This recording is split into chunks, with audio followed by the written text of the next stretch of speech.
Le portrait du jour, c'est celui de Jacqueline Jankel. C'est la militante pour le droit de vivre dans la dignité. Elle vient de se donner la mort, comme elle l'avait annoncé, de vivre et de mourir, bien sûr. Oui, il y a 4 ans, elle l'avait annoncé, elle avait interpellé l'opinion en annonçant son intention de recourir au suicide assisté en Suisse, alors qu'elle ne souffrait d'aucune maladie grave. Et finalement, elle l'a fait il y a quelques jours, non pas en Suisse, mais seule chez elle, dans son très chic appartement parisien. Jacqueline Jankel avait 78 ans, elle était née en Chine en 1943, de 2 parents russes. Elle a ensuite fait des études en France à la Sorbonne, elle est devenue prof d'anglais. Elle s'est mariée à un Allemand et partie vivre au Venezuela. Elle parlait 7 langues. Elle disait qu'elle avait eu une belle vie. Elle avait 3 garçons et 4 petits-enfants. Avant de mourir, elle a laissé un message d'adieu.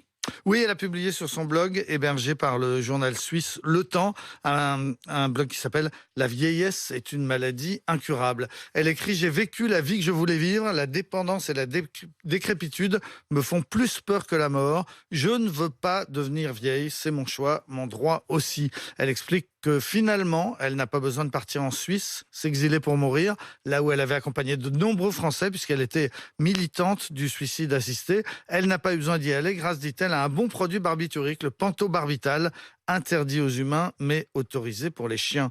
Elle explique qu'elle s'est battue dans sa vie pour l'IVG, l'interruption volontaire de grossesse. Elle revendique maintenant l'interruption volontaire de vieillesse. Elle en veut au législateur français qui n'a jamais voulu autoriser cette pratique. À cause de la loi française, écrit-elle, je suis obligée de mourir seule en regardant les photos de mes enfants parce que si j'avais réuni des proches pour m'accompagner, ils pourraient être poursuivis pour non-assistance à personne en danger. C'est un beau texte que ce message d'adieu de Jacqueline Jankel, avec tout de même un aveu qui vient un peu nuancer toutes ces certitudes. Elle écrit à la fin: au moment de passer à l'acte, j'ai peur. Et maintenant, il faut vivre avec ça.